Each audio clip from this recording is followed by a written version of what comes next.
ओम साई राम। श्री साई सच्चरित्र अध्याय 1। वंदना। गेहूँ पीसने वाला एक अद्भुत संत। गेहूँ पीसने की कथा तथा उसका तात्पर्य। पुरातन पद्धति के अनुसार श्री हेमाडपंत ऋषि साई सच्चरित्र का आरंभ वंदना द्वारा करते हैं। प्रथम श्री गणेश को साष्टांग नमन करते हैं, जो कार्य को निर्विघ्न समाप्त कर उसको यशस्वी बनाते हैं, और कहते हैं श्री साई ही गणपति हैं। फिर भगवती सरस्वती को, जिन्होंने काव्य रचने की प्रेरणा दी, और कहते हैं कि श्री साई भगवती से भिन्न नहीं है, जो कि स्वयं ही अपना जीवन संगीत बयान कर रहे हैं। फिर ब्रह्मा, विष्णु और महेश को, जो क्रमशः उत्पत्ति, स्थिति और संहार करता है, और कहते हैं कि साई और वे अभिन्न हैं, वे स्वयं ही गुरु बनकर भवसागर से पार उतार देंगे। फिर अपने कुल देवता श्री नारायण आदिनाथ को वंदना करते हैं, जो कि कोकण में प्रकट हुए। कोकण वह भूमि है जिसे श्री परशुराम जी ने समुद्र से निकालकर स्थापित किया था। तत्पश्चात वे अपने कुल के आदि पुरुषों को नमन करते हैं। फिर श्री भारद्वाज मुनि को, जिनके गोत्र में उनका जन्म हुआ। पश्चात उन ऋषियों को, जो याग की बलक की भृगु, पाराशर, नारद, वेदव्यास, सनत सनंदन, सनत कुमार, शुक, सौनक, विश्वामित्र, वशिष्ठ, वामदेव, जैमिनी, बंसायपन, नवयोगेंद्र इत्यादि तथा आधुनिक संत जैसे निवृत्त, ज्ञानदेव, सोपान, मुक्ताबाई, जनार्दन, एकनाथ, नामदेव, तुकाराम, कान्हा, नरहरि आदि को नमन करते हैं। फिर अपने पितामह सदाशिव, पिता रघुनाथ और माता को, जो उनके बचपन में ही स्वर्गत हो गए हैं। फिर अपनी चाची को, जिन्होंने उनका भरण पोषण किया, और अपने प्रिय भ्राता को नमन करते हैं। फिर पाठकों को नमन करते हैं, जिनसे उनकी प्रार्थना है कि वे एकाग्रचित्त होकर कथामृत का पान करें।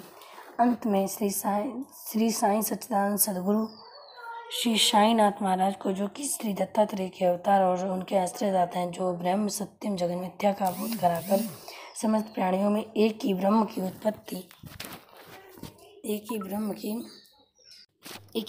व्याप्ति की अनुभूति कराते हैं। सर्व श्री पाराशर, व्यास और सांडिल्य आदि के समान भक्ति के प्रकारों का संक्षेप में वर्णन कर अब ग्रंथकार महोदय निम्नलिखित कथा प्रारंभ करते हैं। गेहूँ पीसने की कथा। सन 1910 में एक दिन प्रातःकाल श्री साईं बाबा के दर्शनार्थ मस्जिद में गया। वहाँ बाबा का विचित्र दृश्य देखकर मेरे आश्चर्य का ठिकाना न रहा कि साईं बाबा मुँह हाथ धोने के पश्चात चक्की पीसने की तैयारी करने लगे हैं। उन्होंने फर्श पर एक टाट का टुकड़ा बिछा, उस पर हाथ से पीसने वाली चक्की रखी। उन्होंने कुछ गेहूँ डालकर उसमें पीसना प्रारंभ कर दिया।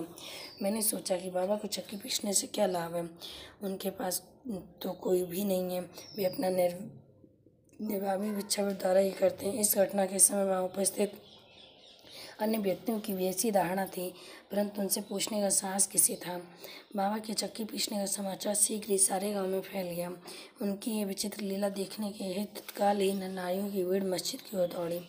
उनमें से 4 निडर स्त्रियां भीड़ को चीरती हुई ऊपर आईं और बाबा को बलपूर्वक वहाँ से हटाकर उनके हाथ से चक्की का खूंटा छीनकर उनकी लीलाओं का गायन करते हुए उन्होंने गेहूँ पीसना प्रारंभ कर दिया। पहले तो बाबा क्रोधित हुए, परंतु फिर उनका भक्तिभाव देखकर वे शांत होकर मुस्कुराने लगे। पीसते उन स्त्रियों के मन में ऐसा विचार आया कि बाबा के न तो गुरुद्वारा है, न ही कोई बाल बच्चे, न ही कोई देखरेख करने वाला। वे स्वयं भिक्षावृत्ति द्वारा ही अपना निर्वाह करते हैं, अतः उन्हें भोजनादि के लिए आटे की आवश्यकता ही क्या। बाबा तो परम दयालु, हो सकता है कि ये आटा वे हम लोगों में ही वितरण कर दें।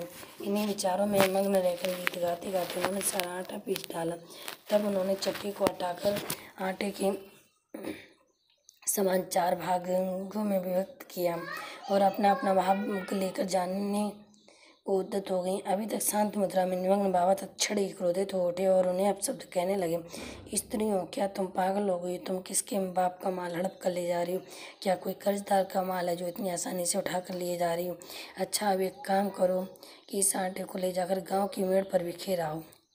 मैंने श्रीनिवासु से प्रश्न किया, जो कुछ भी बाबा ने अभी किया है उसका यथार्थ में क्या तात्पर्य? उन्होंने मुझे बतलाया कि गांव में विशोचका का जोरों से प्रकोप है और उसके निवारणार्थ ही बाबा ने यह उपचार किया है। अभी जो कुछ आपने पिसते देखा है वह गेहूँ नहीं, वरन विशोचका था, जो पिसकर नष्ट कर दी गई है। इस घटना के पश्चात सचमुच विशोचका की संक्रामकता शांत हो गई और ग्रामवासी सुखी हो गए। यह जानकर मेरी प्रसन्नता का पारा न रहा। मेरा कौतूहल जागृत हो गया। मैं स्वयं से प्रश्न करने लगा कि आटे और विशोचका रोग का भौतिक तथा पारस्परिक क्या संबंध है? इसका सूत्र कैसे ज्ञात हो? घटना बुद्धिगम सी प्रतीत नहीं होती है। अपने हृदय की संतुष्ट के हेतु इस मधुर लीला का मुझे 4 शब्दों में महत्व अवश्य प्रकट करना चाहिए। लीला चिंतन करते हुए मेरा हृदय प्रफुल्लित हो उठा और इस प्रकार बाबा का चरित्र लिखने के लिए मुझे प्रेरणा मिली। यह तो सब लोगों को विदित ही है कि यह कार्य बाबा की कृपा और शुभ आशीर्वाद से सफलतापूर्वक संपन्न हो गया। आटा पीसने के तात्पर्य शिरडी वासियों ने इस आटा पीसने की घटना का जो अर्थ लगाया वह तो प्राय ठीक ही है, परंतु उसके अतिरिक्त मेरे विचार में कोई अन्य अर्थ भी है। बाबा 60 वर्षों तक रहे। इस दीर्घ काल में उन्होंने आटा पीसने का कार्य प्राय प्रतिदिन ही किया। पीसने का अभिप्राय गेहूं से नहीं वरन अपने भक्तों के पापों, दुर्भाग्यों, मानसिक तथा शारीरिक तपों से था। तो उनकी चक्की के 2 पार्ट, ऊपर का पार्ट भक्ति, नीचे का पार्ट कर्म था। चक्की की मुठिया जिसे पकड़कर भी पीसते थे वह था ज्ञान। बाबा का दृढ़ विश्वास था कि जब तक मनुष्य के हृदय में प्रवृत्तियाँ, आसक्ति, घृणा, अहंकार नष्ट नहीं हो जाते हो, जिनका नष्ट होना अत्यंत दुष्कर है, तब तक ज्ञान तथा आत्मबोध संभव नहीं है। यह घटना कबीरदास के इसके तदनुरूप घटना की स्मृति दिलाती है कि कबीरदासी एक स्त्री को अनाज पीसते देखकर अपने गुरु निरंजन से कहने लगे, मैं इसलिए रुदन कर रहा हूँ कि जिस प्रकार अनाज चक्की में पीसा जाता उसी प्रकार मैं भी भवसागर रूपी चक्की में पीसे जाने की यातना का अनुभव कर रहा हूँ।